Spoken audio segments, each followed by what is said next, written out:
Coming up on Duck TV Sports, Oregon football faces the Utah Utes at Autzen Stadium after a tough loss to Stanford.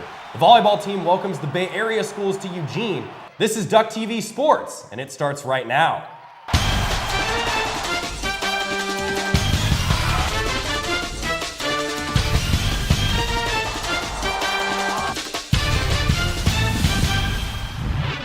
Good evening, I'm Joey McMurray. And I'm Preston Highfield.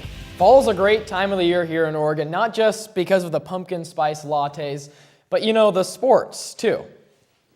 It was a tough loss for Oregon last week against Stanford, one that more than likely knocked the Ducks out of the BCS title race and quarterback Marcus Mariota out of the Heisman discussion. The Ducks would try and bounce back against Utah. Mariota nursing that left knee injury. No Travis Wilson for Utah in this game. He suffered a concussion against Arizona State last week.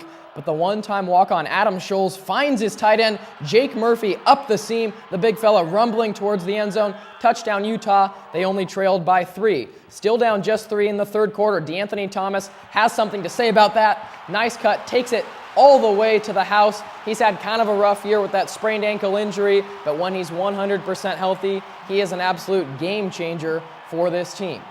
Oregon would cruise in the second half. This is Byron Marshall, takes a short toss, jukes out Jason Whittingham to the end zone, lowers the boom. Oregon 44, Utah 21. We now send it to Chris Brooklier with more on Oregon's bounce-back win. The Ducks were up 17-14 early in the third quarter, but blew the game wide open, led by a DeAnthony Thomas kickoff return for a touchdown. Head coach Mark Helfrich said the team's resiliency and character really shined through and led them to the win. Our guys kept battling. They didn't blink, and our leaders led and kept playing. Of course, everything didn't go as the way we wanted to, but that happens in a football game. They made plays, we made plays, and I thought we did a great job of continuing the fight all the way to the end. I think we had some players that boosted us, and we came out with the win. Quarterback Marcus Mariota, who's been hampered by a knee injury the last few weeks, said it doesn't matter the type of risk involved with playing. He does so for his teammates. The guys in the locker room, they mean the world to me. You learn to play with adversity, and you learn to play through some obstacles. And I love those guys with all my heart in the locker room. And I'm gonna fight and battle to the very end with them. And there's no doubt in my mind that they would have to pull me off the field before I wouldn't play. The Ducks now control their own destiny in the Pac-12, something that seemed almost impossible after their loss to the Cardinal 2 weeks ago. Looking forward in Oregon's schedule, they have 2 more opponents to face, and they'll travel to Tucson next week to play an unranked Arizona team. Reporting from Autzen Stadium, Chris Brooklier, Duck TV Sports.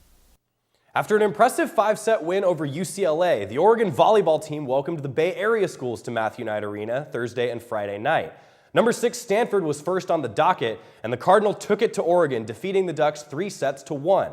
Friday night, the Ducks could rebound with Cal in town, and Oregon did just that. Number 27 versus number 20, a matchup with big postseason implications. Amanda Benson serving in the first, Ducks up 18-14. Cal trying to run the offense, but Ariana Williams gives it right back. Later in the second, Kanace Finley makes it 18-15 with a strong swing, and Liz Brenner with a finesse move ends it here in the third. Oregon sweeps the Golden Bears with each set ending in a score of 25-21. A big boost for Oregon's postseason resume. Only 4 regular season matches left. Jonathan Stile examines Oregon's tournament outlook from Matthew Knight Arena. After cruising to the postseason in 2012, the Oregon women's volleyball team finds itself unsure about their postseason chances in 2013. But after a big sweep of number 20 Cal, head coach Jim Moore and his squad are feeling a little bit more confident about the chances of playing in the postseason this year. Well, it helps. There's no lie at that. Every win now, it helps. We still got a shot at being okay. And the schedule certainly plays into Oregon's favor as the final 4 opponents on their schedule are all unranked. The Ducks go on the road to play 3 before returning home November 29th to play the Oregon State Beavers in the Civil War. From Matthew Knight Arena, I'm Jonathan Stile, Duck TV Sports. Thanks, Jonathan. One player who has contributed mightily to the Ducks' success this season is freshman libero Amanda Benson. Every year, freshmen from around the country are asked to play major roles for their teams. Some come in with more hype than others. Some live up to that hype, some don't. Benson is one who has lived up to the hype, despite some early struggles. Ryan Roulard tells us more.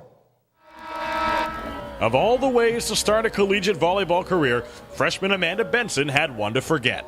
Amanda Benson on to serve for the Ducks, and we're underway from the left side into the net. Not exactly the start that the freshman would have asked for. It certainly wasn't, and even though she's able to laugh it off now, it wasn't so funny at the time.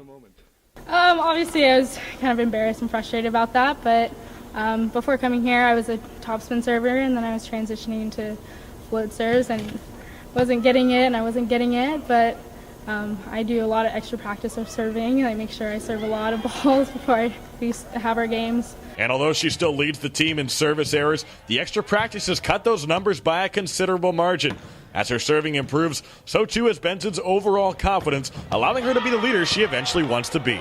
In the beginning it was a little more tough to try to fill that role and be as confident as I wanted to, but I think as the years going on and on, that I'm getting more confident. But while her serving and leadership are still coming along, her defense has been solid throughout the year. Benson not only leads the team in digs, but is third overall in the Pac-12, tops among freshmen.